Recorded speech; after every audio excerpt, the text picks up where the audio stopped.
Hello and welcome. Thanks for attending this Daoist Foundation remote talk. My name is Komjathy. My primary Daoist name is Xiujing, Cultivating Stillness. With Kate Townsend, I'm the founding co-director and senior teacher of the Daoist Foundation, a nonprofit Daoist religious and educational organization dedicated to fostering authentic Daoist study and practice and to preserving and transmitting traditional Daoist culture. In the Daoist tradition, we refer to these types of meetings and talks as Lundao. Lundao literally means discussing the Tao, with the Tao being the sacred and ultimate concern of Daoists. It is a Daoist conversation about the Tao, Daoist practice realization, and/or the Daoist tradition. It may be a formal discourse, something akin to a Zen Buddhist Dharma talk, or a communal discussion. It may be an abbot's lecture, formal spiritual direction, and even drinking tea together. It's any meeting between Taoists because it's always about the Tao in some respect, remembering the sacred, maintaining sacred orientation. In our approach, Lundao usually includes both a formal talk and a more open discussion. For this second set of talks, I want to discuss some more technical topics, especially relevant for members of the Daoist Foundation and the larger global Daoist community, whether from an adherent or scholarly perspective. So I'm gonna share my screen with you.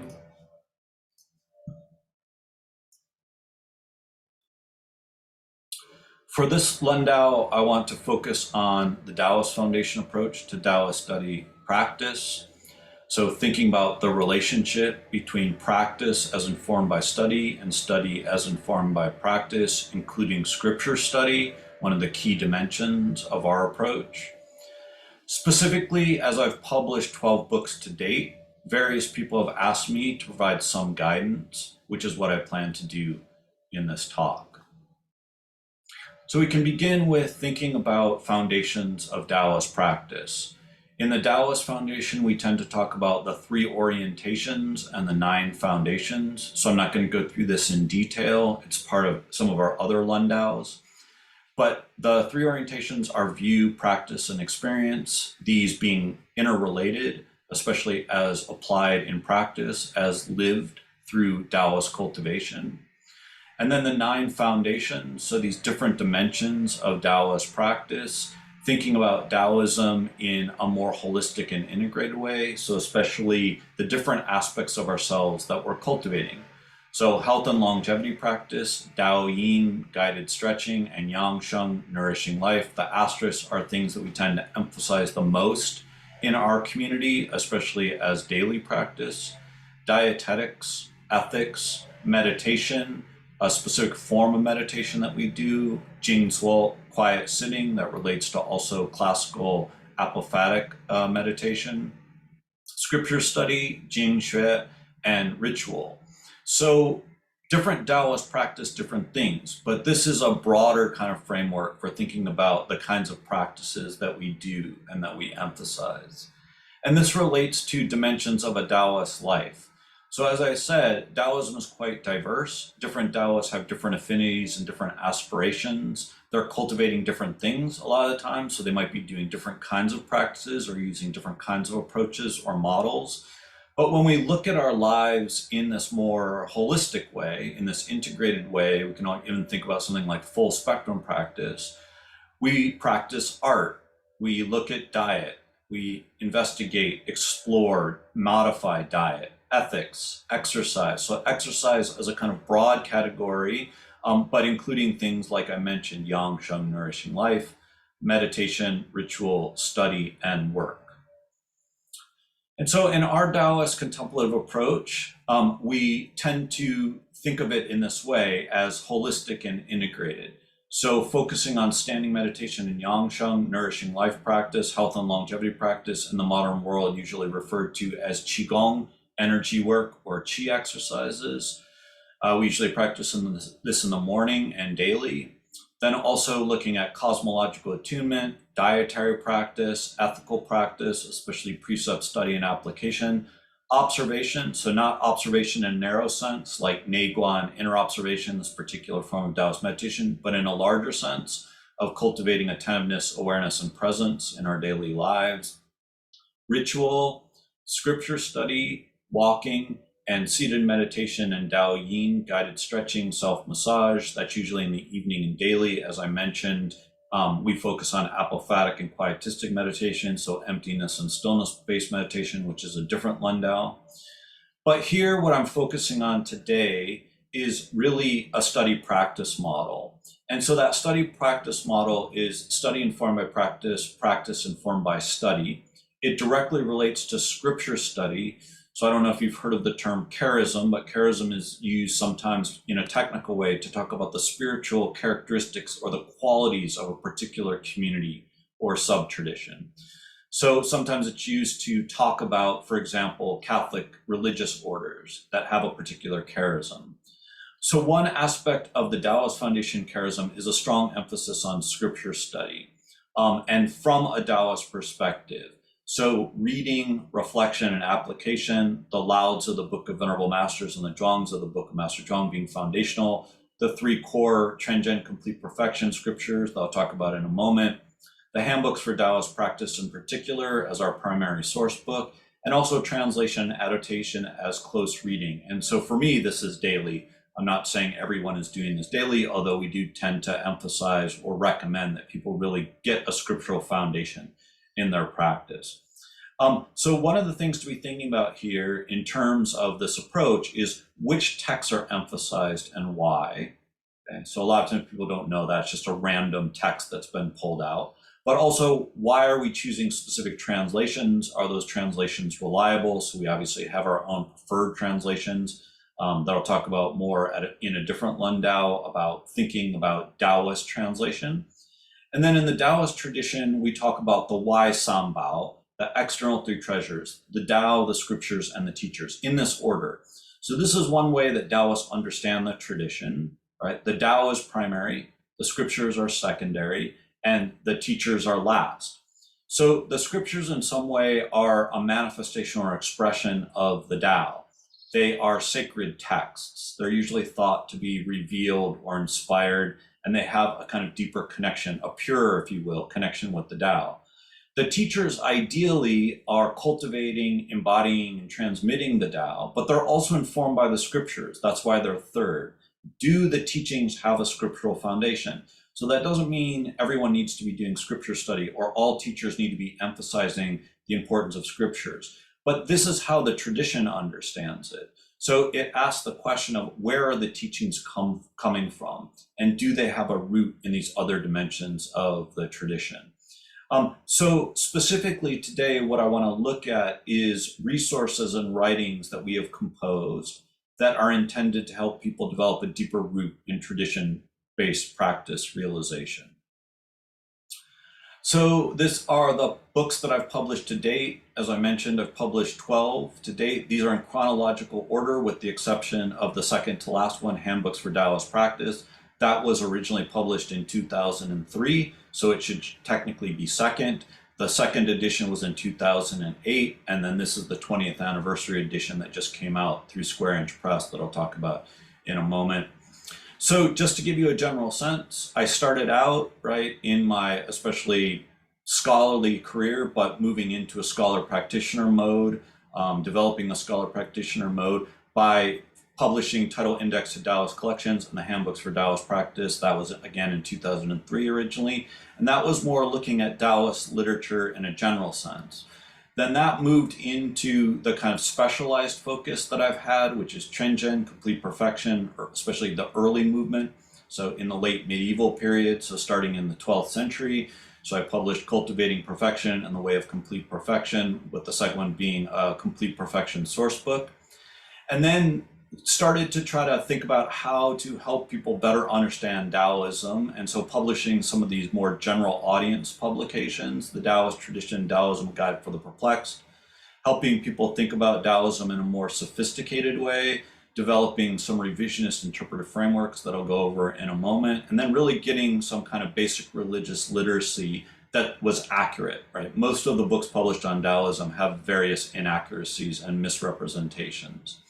Then a slight shift into contemplative studies, so still doing research in Taoist studies, but starting to have a larger dialogue with contemplative studies, which is an emerging interdisciplinary field dedicated to research and education on contemplative practice and contemplative experience. So contemplative literature in 2015, Taming the Wild Horse in 2017, which is actually a study of an illustrated, slightly later Trenjen Complete Perfection Meditation Manual.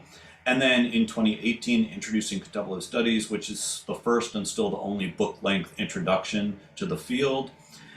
And then obviously there's a slight gap, and I shift into talking about Taoism from a more explicitly lived perspective. So Entering Stillness in 2022, which is the primary practice manual in the Daoist Foundation, and presenting a kind of tradition-based view of Taoist practice and Taoist study, Taoist experience from a applied, committed, and lived perspective. The Primer for Translating Taoist Literature, which is explicitly intended to help people develop a bilingual facility to kind of engage Taoism through specific technical terms, specific text, also maybe developing the ability to do Taoist translation. And it can also be used as a supplemental Taoist source book, because as a broad selection of texts. Handbooks for Taoist Practice, as I said, originally published in 2003, then the second edition 2008, which is the one most people know and have, and then more recently this 3-volume 20th anniversary edition that I'll talk about in a moment. And so here, this is the primary source book of the Daoist Foundation. And then just recently, like less than a month ago, Dao De Jing, a contextual, contemplative, and annotated bilingual translation, giving people greater access to the classical Chinese Taoist source text. And there's a separate talk on this where you can kind of see why I felt that there was a new translation, an actually new translation was necessary. So when we move into the specific texts that are emphasized and focused on in the Daoist Foundation, it's really these 4 core texts. And the Taoist tradition was 2013, Entering Stillness 2022, Primer for Translating Taoist Literature 2022, and then Handbooks for Taoist Practice 2023. So these are the core publications used in our Taoist community. This is the focus today. Just briefly, to kind of give you an overview, but also a relationship, is the Daoist Foundation is the kind of historical overview and some of the primary interpretive frameworks that we use. And that was written more from a scholarly perspective, but it still has a lot of application from a lived Taoist perspective. Entering Stillness is our primary practice manual, the kind of overview of how we think about Taoist practice realization. Primer for Translating Taoist Literature is primarily to help people develop a bilingual engagement with Taoism, but it can also be used as this supplemental source book. It's really secondary in relationship to the other 3 because it can be quite technical. So it's a kind of more advanced way of doing Taoist study and practice, and especially thinking about engaging Taoist texts in a bilingual manner. And then Handbooks for Taoist Practice is our primary source book. It consists of like 9 key Taoist texts. So just to kind of give you some other information before I go into those specific publications. These 3 books, published in 2007, 2013, and 2017 respectively, are specialized works on Trenjen, on complete perfection Taoism. These are more scholarly publications. The first one is the definitive study of the early movement. The second one is Trenjen Taoist Anthology, primarily early Trenjen Complete Perfection materials, but also some later materials. And I also do try to kind of map out how the tradition develops. And then Taming the Wild Horse, as I mentioned, is annotated translation of this illustrated meditation manual. It's actually coming from the kind of next period of Trenjen Complete Perfection Taoist history. It's the first book to actually fuse animal studies, contemplative studies, Taoist studies, and religious studies. So thinking about the question of the animal, having the study of Taoist meditation be informed by this field that I mentioned before, contemplative studies. So there's a lot in here about contemplative practice more generally, and also contemplative experience informed by the comparative and cross-cultural study of meditation. The two books related to contemplative studies are Contemplative Literature, a comparative source book on meditation and contemplative prayer, 2015, and Introducing Contemplative Studies in 2018. So when we look at these books, these are primarily an anthology, a comparative anthology of materials related to, as it says, meditation and contemplative prayer, and then also an introduction to this emerging interdisciplinary scholarly field dedicated to research and education on contemplative practice and contemplative experience. So the way these fit together is the first one really gives resources for thinking about contemplative practice in this comparative and cross-cultural way. The second one is emphasizing more of a theoretical and methodological approach and being explicit or intentional about how we think about something called contemplative studies. So for the Daoist Foundation, for people who are really doing deeper Daoist practice from a lived perspective, contemplative literature has some materials that will kind of help clarify contemplative practice and specifically Daoist apophatic meditation. So there are selections from the Religious Society of Friends, the Quakers, from the Eastern Orthodox Christian Hesychast tradition. Also some discussions about Zen Buddhism. So these are some of the other traditions or movements that I think are most parallel to a Daoist apophatic and quietistic approach. So especially the Soto lineage of Japanese Zen, so Dogen's writings and emphasis on shikantaza or just sitting.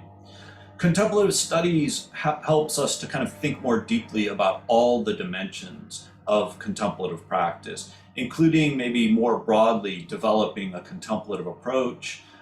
What kinds of philosophical issues come up? What kinds of things can we cultivate, and so on. So then moving into these four core texts that we tend to use in the Daoist Foundation community. The Daoist tradition and introduction, as I mentioned, this kind of historical and scholarly overview and general introduction to Taoism.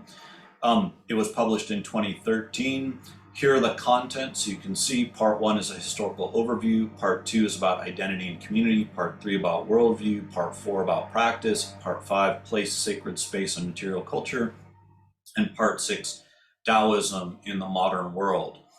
So one thing that you notice here is to really try to develop a revisionist understanding of the Taoist tradition. So thinking about alternative models, different ways of interpreting Taoism, engaging questions of identity and community, what is the defining worldview, and so on. If you think more deeply about this, there's an intentionality to all the book covers that I've done, some more so and some less so because of how involved I've been, but this is intentional on my part about the way we're representing Taoism in a visual manner. If you look at some of the other books on Taoism, right, they kind of misrepresent Taoism through the covers. This cover is actually inviting you in to the Taoist tradition as a lived tradition, as communal, as enacted, as having a ritual component, as being about place, and so on, having us think about material culture, and so on. So as I said, this is used in the Daoist Foundation as the primary historical overview and providing us the primary interpretive frameworks that we tend to use more broadly. I'm going to show you that in a moment. I'll also mention that I've currently proposed a revised edition of this, so I'm hoping it will be accepted, where it'll give me a chance to correct a number of minor errors, clarify some things, but I think also kind of explore the lived implications in a deeper way, expanding certain sections, and then also really pointing in the direction of global Taoism as a lived and living tradition that we're participating in. So how might we talk about that from a scholar practitioner perspective, or even a critical adherent perspective? So in the Taoist tradition, you have these interpretive frameworks. One thing I talk about is Taoist locatedness, the way in which Taoists are located in the tradition, how there are different forms of participation and kind of social identity, and so on. The 7 periods and the 4 divisions, which is a more sophisticated a more sophisticated interpretive framework for thinking about the historical development of the tradition, also the primary forms of social organization. So that's the distinction there. And to help us overcome a lot of the received inaccurate frameworks. models of practice and attainment, so showing people the diversity of that different Taoists cultivate different things. There are different affinities, there are different aspirations, different things tend to be emphasized. So the two models that are probably the most well-known, especially for people who are familiar with tradition-based Taoist practice, are a meditative model, both a quietistic model and an alchemical model, internal alchemy. Sometimes that merges into Qigong in the modern world, but technically internal alchemy is a form of Taoist meditation, but also a ritualistic model. But there are many other models, right? An ethical model, a dietetic model, and so on. So these aren't necessarily mutually exclusive. It just allows us to think about Taoism in a more sophisticated way, and also to locate certain Taoists and certain Taoist teachings that provide some kind of clarity about why they're saying what they're saying, both historically and in a modern context. And then really importantly, a decolonialist and a post-colonialist approach. So this means overcoming certain kinds of legacies that have been superimposed on Taoism from the outside, largely from the Western academic community, that have no relationship to both the historical contours of Taoism, the way in which Taoists have presented the tradition historically, but also the way that Taoists have tended to understand the tradition. So specifically overcoming this colonialist, missionary, and Orientalist legacy of so-called philosophical Taoism strike through and so-called religious Taoism strike through, which are modern fictions. So in this context, a decolonialist approach would say, what do Taoists say about their tradition? How have Taoists understood their tradition? And these are diametrically opposed to the ways that Taoism tends to be presented, especially in modern intellectual kinds of presentations and even in popular discussions. So how do we find the ability to listen to Taoists, to include more Taoist voices? So obviously I would be part of that conversation, but just one voice among many. So getting different perspectives from different social locations, different ethnocultural backgrounds, and so on. And that would be the kind of global Taoist community participating in the way in which people understand Taoism. So here what I should also mention is what I mean is tradition-based Taoists, right? That's who would be privileged from a decolonialist perspective. That is people who have been initiated or have lineage or who have been ordained. That's not the sole criterion, but it's to kind of really say that we need to be engaging people with formal standing in the religious tradition, which is Taoism. Moving into Entering Stillness, so published in 2022, it was co-authored with Kate Townsend, the founding co-director of the Daoist Foundation with me. So this is noteworthy because it's the only book written and published by two ordained Taoist priests and also male and female co-teachers. So there's gender equity, a kind of model of mutual support and egalitarian empowerment. This stands in contrast to a lot of the patriarchal and hierarchical ways that Taoism is presented, right? So the Taoist master as a singular masculine voice and these kinds of things.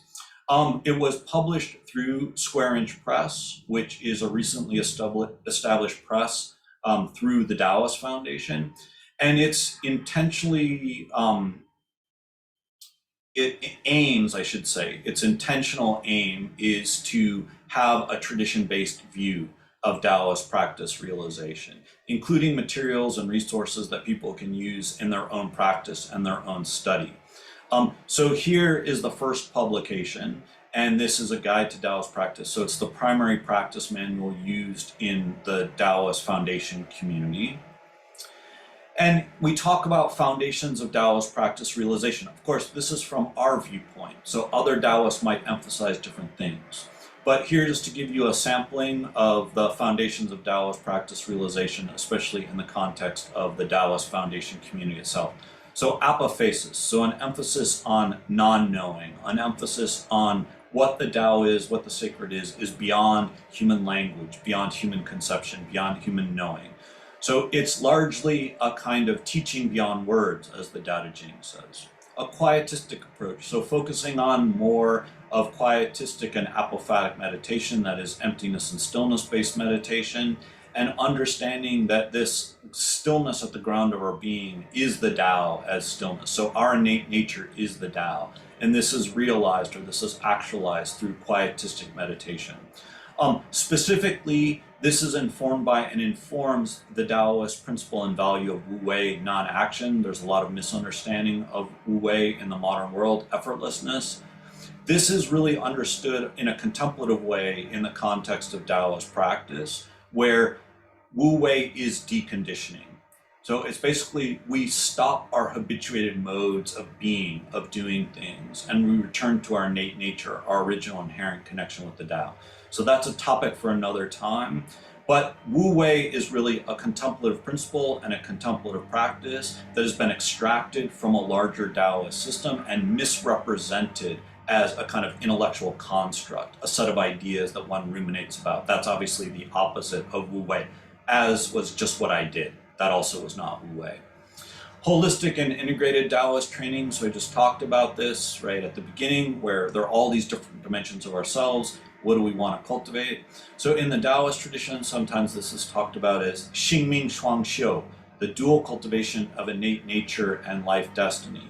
So innate nature associated especially with meditation practice and spirit, and life destiny being associated with the body and especially Jing, vital essence, and Qi, so cultivated through Yangshan practice.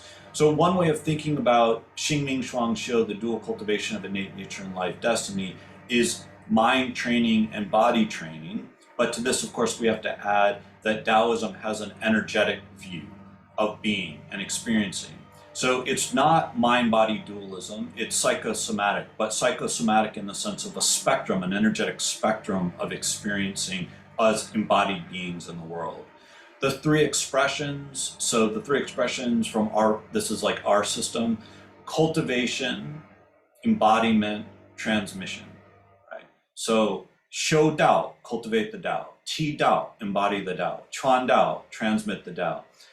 So the cultivating the Tao and embodying the Tao, from my perspective, is all Taoists are doing this, especially Taoists who are committed to what's called shoulian, cultivation, refinement, but also embodying it. So finding the way in which it infuses our being, it informs our lives, it becomes expressed in our daily life. Transmitting the Tao, the third expression, is more of community elders and teachers and ideally Taoist priests and monastics. That is, people who are really trying to help other people cultivate the Tao and embody the Tao, clarify their own kind of vocation, their own calling, doing spiritual direction so that they clarify their affinities and their aspirations. This is a lot of what we do through spiritual, formal Taoist spiritual direction and kind of contemplative mentoring. Taoist being, so I give a talk on this, a Lundao, not being a Taoist, that's an identity construct. So here what I'm talking about is the way in which we become transformed through Taoist practice, that we become a different kind of being in the world, a Taoist being. So a being that's informed by Taoist views, that's been transformed through Taoist practice, that has certain kinds of Taoist experiences that confirm the nature of reality from a Taoist perspective at least, but then also Taoism as a way of life. So not thinking practice is techniques that one does for a certain period of time each day, but the way in which life is practice and practice is life. Moving into the primer for translating Taoist literature. So as I said, this is a fairly technical book, right? Not everyone's going to be interested in this, but what it's doing is kind of giving these different lessons about how to develop a bilingual engagement, maybe a bilingual facility, and even imagining the possibility of having more Taoist translators. So that's how I think of myself, right, as a Taoist translator, and wanting to kind of share this knowledge, share this skill set, help people develop a deeper root in that and clarify it, and then eventually having a larger kind of community of Taoist translators. And we already are starting to have that, but this is the intent behind the book. So it can be used in different ways, as I said. But you can just see, right, it's set up through all of these lessons. So there are 28 lessons from different genres of Taoist literature, different periods, different movements. Most of the major Taoist movements are represented. It obviously is coming from it. I'm coming at it from more of a scholar practitioner perspective. So it's a very specific kind of selection. But then you can also see the appendices. So the appendices is giving you a lot of resources to kind of deepen this skill set. So in the context of the book and the application of the book to a Daoist study practice model, we have this bilingual Daoist approach. So the book is focusing on Daoist lexicography and lexography. So lexicography is how to define Daoist technical terms, and lexography is compiling dictionaries. So there are Daoist technical terms that need specifically Daoist translations, most of which we don't have. So this is a lot of the work that I've tried to do, is to develop a Daoist lexicon in English, and even start to compile what you might think of as an English kind of approximation or equivalency in a dictionary form. Daoist etymology is thinking about the etymology of Chinese characters, both the received etymology, which of course this is controversial, problematic, and sometimes complex, but thinking about it from a Daoist perspective. So the ways that Daoists have read and applied Chinese characters in a technical way, but in a kind of deeper symbolic way. So this gets into what I mentioned before about a decolonialist Daoist approach. That is that etymology accurate? Sometimes it is, sometimes it's not. But why do Daoists read Chinese characters that way? And does it add a layer of understanding both about the character and its application in Daoist context? So there's a lot of this in the primer. Daoist translation. So the possibility that we actually can create Daoist translations. So in this case, we're obviously talking about English approximations that more closely approximate the original Chinese Daoist text, and that are infused by a Daoist sensibility. So they're Daoist informed, right? Maybe they're Daoist inspired, maybe they're even Daoist infused. So then we have something more like an English Daoist text that parallels the Chinese Daoist text. So for me, obviously the handbooks have this intention, so does the recent Dao De Jing translation. And then, Daoist hermeneutics. So Daoist ways of reading and interpreting Daoist texts. And we can also think about this as contemplative hermeneutics, a term that I coined in the Dao De Jing book, about how do we go about reading as Daoists that's different than a normal way of reading, and then how have Daoists historically interpreted certain Daoist texts or certain Daoist terms, and then how do we understand it from a lived practice-based perspective. So just give you a couple examples. This would be an example of Daoist etymology. So shou, guarding. The top part is mian, roof, and the bottom part is sun, which was originally hand, and specifically the radial pulse on the wrist. And this becomes also used in the sense of inch, right? So in Chinese medicine, they'll talk about measurements in terms of sun. So if you just read this straightforwardly, right, it's a hand underneath a roof. So you're guarding something.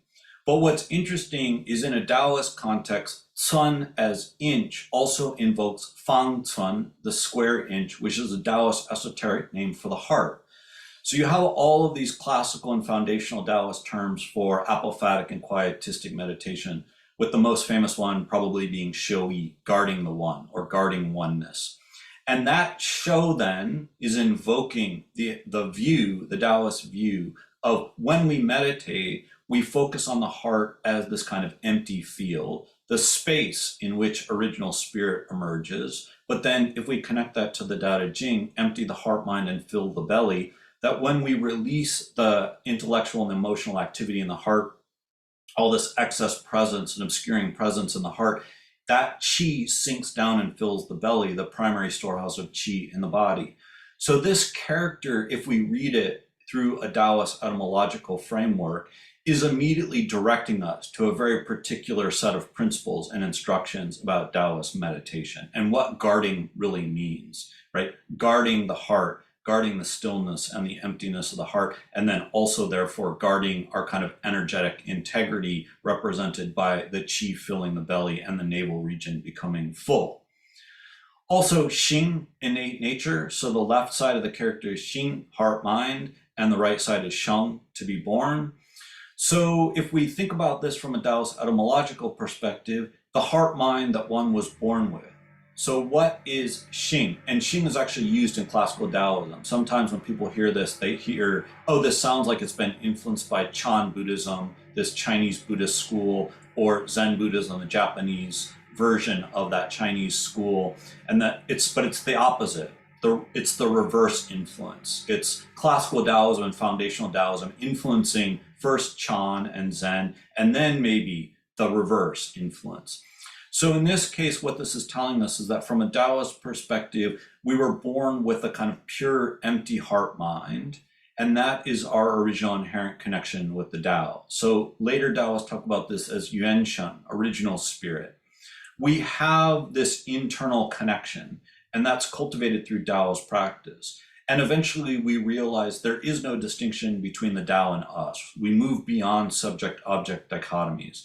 So even though we talk about innate nature and the Tao and innate nature are the same. So the stillness within is the stillness without.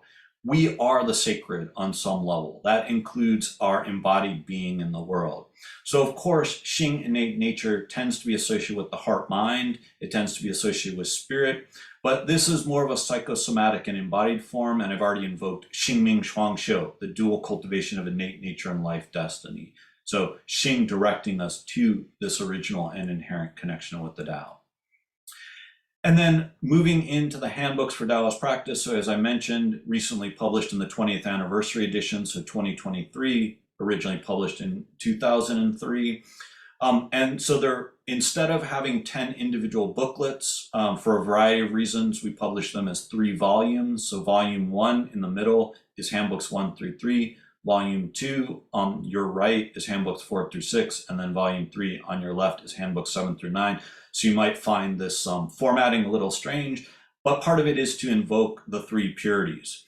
So the 3 purities are organized this way, right? The central one being primary, to the left of that purity and to our right is the kind of secondary, and then the third position on the middle one's right on our left. So what this is talking about is maybe handbooks 1 through 3 are first, handbooks 4 through 6 are second, handbooks 7 through 9 are last, and then thinking about the relationship of these as a kind of threefold expression of the Taoist tradition. So this selection is coming out of an extensive kind of engagement with Taoist literature and thinking about the Taoist tradition more broadly. And these are the 9 handbooks. So the Neye Inward Training, the Lao Tzu, translated by me as the Book of Venerable Masters rather than the more conventional Book of Master Lao. And you can look at the Tao Te Ching book if that interests you. Huangdi Su Wan, so the Yellow Theoric's Basic Questions. Usually the full title is the Huangdi Neijing Su Wan, so the Yellow Theoric's Interclassic Basic Questions. Sometimes referred to as the Neijing, the inner classic, but that's technically misleading because there are a lot of Neijing. So even though in the context of classical Chinese medicine, if you said the Neijing, you would think it's the Huangdi Neijing Su Wan.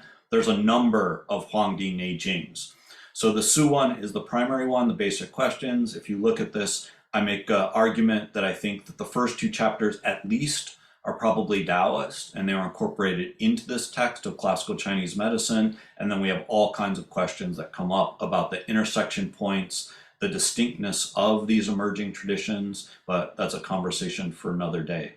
Number 4, the Qing Jing Jing, the Scripture on Clarity and Stillness, the Lao Zhen Jing Lu, Scriptural Statutes of Lord Lao, Ne Ruyong Jing, the Scripture for Internal Daily Application. I used to translate as the Scripture for Daily Internal Practice, but more accurately, Ne Ruyong Jing, so Internal Daily Application Scripture. So the word order is different, and I've changed the translation of Yong to application rather than practice, because that would be a different character. Yin Fu Jing, the Scripture on the Hidden Talisman, the Chongyang Shiwu Lun, Redoubled Yang's 15 Discourses, technically the Li Jiao to establish the teachings, and then the Tianyin's the Book of Master Celestial Seclusion. So this is my selection based on extensive study, thinking about Taoist literature more broadly, while also thinking about which texts might be most relevant for contemporary Taoist practitioners, and informed by a lot of different things. So one thing is foundational. which texts are going to help one really develop a scriptural foundation, which ones are going to be able to inform a kind of lived Taoist practice, which ones give us a lot of insights and opportunities for reflection. So there's a foundational dimension, so that's more of like the Neye, the Lao Tzu, the Su One, but some of these other ones as well. Also, the three core Chenjen or complete perfection scriptures, the San Jing. So that's number 2, number 4, and number 7. This is slightly complicated. So when we talk about the 3 core scriptures of early Chenjen, the Lao Tzu should be referred to as the Tao Te Ching, the scripture on the Tao and inner power. That's 4th to 2nd century BCE, so part of classical Taoism, and that's a different talk. The Yinfu Jing is historically earlier, so that's an anonymous 6th century Taoist text, the scripture on the hidden talisman, and then the Qingjing Jing, an anonymous 8th century Taoist text, the scripture on clarity and stillness. The reason that they're in this order is because, one, they're building off of each other, but if we look at it from a Chenjen perspective, the Tao Te Ching is really primary. Then the Qingjing is next in importance. Then the Yinfu Jing is also important, but not as important as the Qingjing Jing, not as emphasized. Still influential though. Another way to look at this is that each of these texts is providing kind of foundational and deep insight into apophatic and quietistic meditation, so stillness-based practice. And then they're clarifying each other. So there's a lot of emphasis on the heart-mind. And then as you get into the Yinfu Jing, but especially the Qingjing Jing, you have a stronger kind of Buddhist influence in the scripture on clarity and stillness. And that starts to add elements of Buddhist psychology that I think also adds a layer that deepens the practice and the understanding of the practice. But we can also think of this as a contemplative map, right? So what are we doing in our practice, right? Inward training. So then Lao Tzu becomes the Tao Te Ching, cultivating the Tao and inner power, exploring and thinking about basic questions. Questions, if you look at chapter 1 and chapter 2 of the Su One, the nature of the universe, larger cosmological principles, how to attune ourselves with the larger universe, especially through yin and yang and qi. Can we modify our diet? How do we practice conservation methods that allow us to have vitality for longer periods of time? Clarity and stillness, so these 2 foundational Taoist principles and practices, states, qualities, but also if we want to combine it, clear stillness, so developing clarity and stillness, which is a strong emphasis in the Daoist Foundation. The scriptural statutes of Lord Lao have the 9 practices, so these kinds of foundational Taoist views and Taoist principles that we use. Developing daily internal application and external application. So there's a Wai Riyong Jing that's also in the handbooks. So what are we doing? We're doing meditation every day. That's the Ne part. So the internal daily application is meditation. The Wai Riyong, the external daily application, is ethical engagement with the world, how we're living our lives. Finding the hidden talisman. So the hidden talisman is our original connection with the Tao. The Yinfu Jing talks about the heart-mind as this pivot. So there's a way to cultivate the heart-mind through apophatic and quietistic meditation that reveals this kind of talismanic connection that we have with the Tao, with the sacred. The Chongyang Shiwu Lun, so Chongyang is Wang Zhe's Taoist name, redoubled yang or twofold yang. And so went through the practices, and especially in this kind of early Chenjen manual, complete perfection manual, there's the possibility of refining of ourselves, of becoming yang, pure yang, and then moving into the Book of Master Celestial Seclusion, which is actually quite complicated, and there's a lot of new details that I discovered doing it, where it's clear to me why that's included in the handbooks. How it does integrate a lot of the other handbooks, how it provides additional details, but that this moves into the kind of medieval emphasis on things like Zuowang, on sitting in forgetfulness, and clarifies the practice more. So the Neye, inward training, chapter 22, tells us, inwardly still and outwardly reverent, Nei Jing Wai Jing, you can return to innate nature, Nong Fan Qi Xing. So this is interesting, right? Because a lot of times, as I said, when people hear innate nature, they immediately think of something like Foxing, Buddha nature. But we already have it here. This is probably mid 4th century BCE, so quite early in the emergence of classical Taoism. And this text tells us, right, by cultivating internal stillness and outward reverence, we can return to Xing, innate nature, our original inherent connection with the Tao. But there's also a way to read this as a contemplative formula in the other direction. That is, how do we know if we've returned to innate nature? How do we know if people are living through innate nature? They will have internal stillness and outward reverence. So there's a lot of emphasis on stillness practice, but where is the reverence? And this is very strong in the Tao Te Ching too, about revering the Tao. So how does that manifest in the world? Right? And I think there's also a way to connect this to Yangsheng practice, to nourishing life practice, that nourishing life is not just about our own qi, our own embodied being. It's about thinking about life more broadly. And that becomes this reverential engagement with the Tao manifesting through all these different beings and experiences. And so we can talk about the 7 non-negotiables as part of the Daoist Foundation Approach, and especially what we're increasingly talking about as the Center for Daoist Studies approach, so the CDSA. The things that we begin with as a set of foundations for how we understand Taoism, how we discuss Taoism, but also how we go about researching, teaching, and also publishing materials on Taoism. So Taoism is a unified, albeit complex and diverse religious tradition. It is the tradition of the Tao, Tao Tong, with the Tao being the sacred and ultimate concern of Taoists and Taoist communities. 2, so I'm not going to keep numbering them, but there are 7.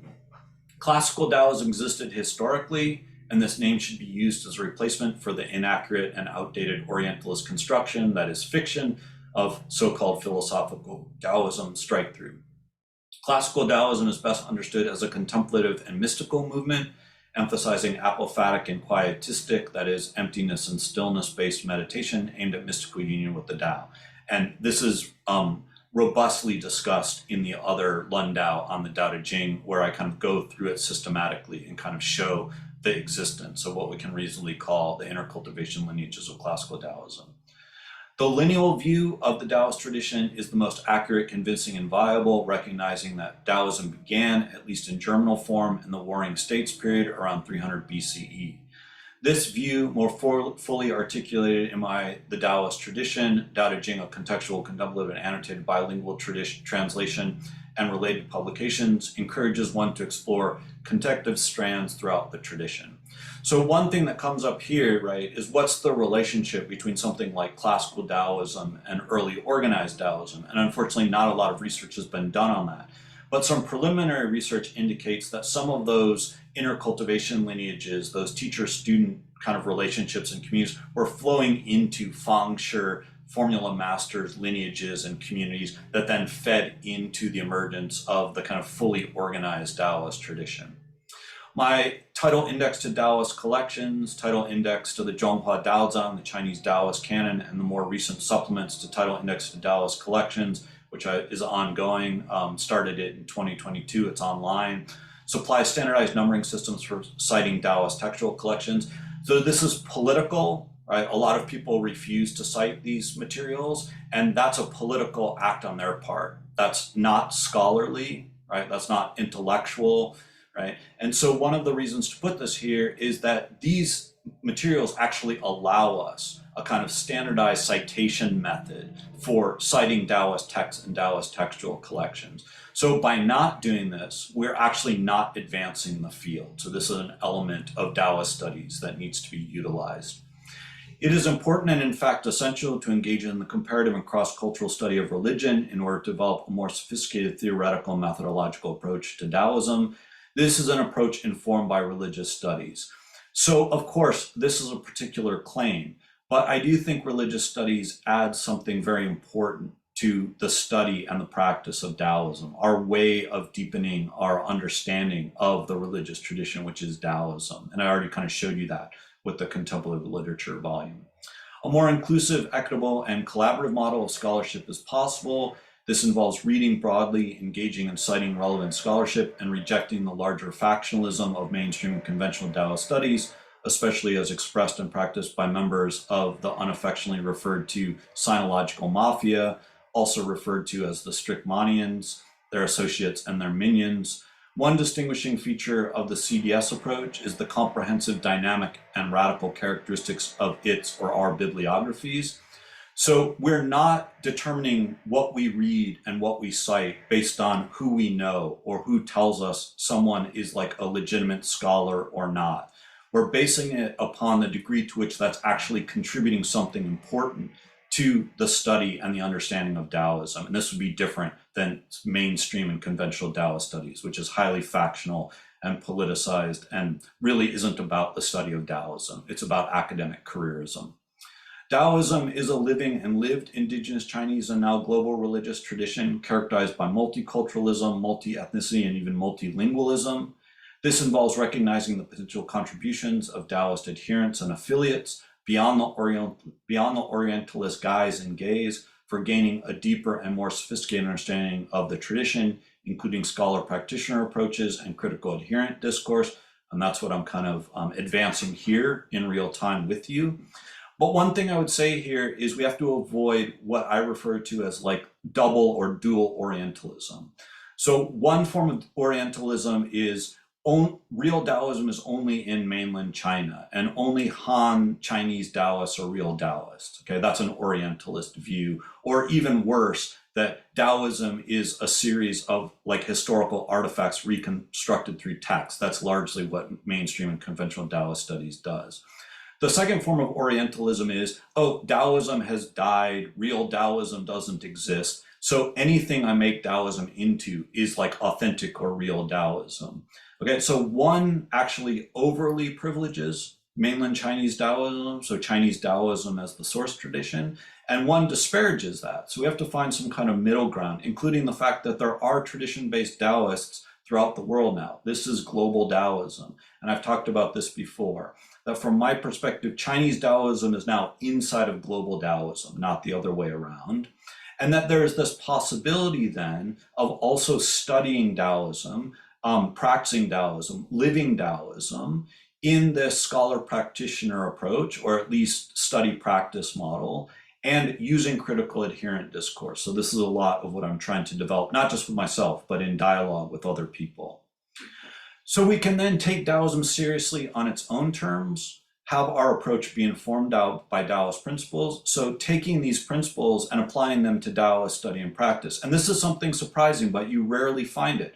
So it's like, we're reading the Tao Te Ching or studying the Tao Te Ching. Well, is that process informed by the Tao Te Ching itself? Have we identified principles from the Tao Te Ching that then can enable us to better interpret and translate the Tao Te Ching? So these are just some that I've pulled out for maybe us to think about as Taoist principles for Taoist study and practice that we can apply in our study practice and also in our daily lives. So Bao Pu, embracing simplicity. Hua Yu, decreasing desire. Gui Gun, returning to the root. Jie Fun, untying the knots. Shao Se, lessening selfishness. Shou Zhong, guarding the center. Tong Chun, uniting with dust. Shen Su, appearing plain. Shou Jing, cultivating stillness. Wang Ming, forgetting name. So again, these can be challenging at times depending on the context, depending on what we're encountering, depending on what we're dealing with, the relationships and so on. But really thinking through Taoism on its own terms and saying, oh, these are profound things. They give us some kind of insight into deeper Taoist practice realization. So just to give you an example, Gui Gun, returning to the root from Tao Te Ching chapter 16, that is actually defined as Jing, as stillness in that chapter. So how do we return to the root of our own innate nature? Actually, the Tao Te Ching says the root of life destiny or fate Ming, through stillness practice. So this is why apophatic and quietistic meditation is not just essential for daily practice, but also it is the root of the Tao Te Ching, largely neglected or overlooked or de-emphasized, but that is the root of the views expressed in the Tao Te Ching, but also the root with an uppercase R as the Tao as the root, the Tao as the source. So through stillness, we return to innate nature, which returns us to our original inherent connection with the Tao. So I'll end by just saying there's an open invitation. We have ongoing remote offerings, that are dialogic and participatory. We are trying to develop more of this collaborative Taoist community and global Taoist kind of exchange. And also this aspirational Taoist retreat center. So we're working on that, including an education, research, and translation wing or branch, and also having land. So place-specific Taoist community with Taoist aesthetics where people can engage in communal Taoist practice. And so to kind of invite you, if this is your affinity is a study practice model. I mean, obviously, explore this on your own. There are many of these kinds of resources, not just from us, but from other people. But also that's really what we're cultivating, right? This kind of collaborative, inclusive community that's trying to help develop global Taoism, a more, authentic Taoist community rooted in tradition-based practice realization. So, Tse, thank you.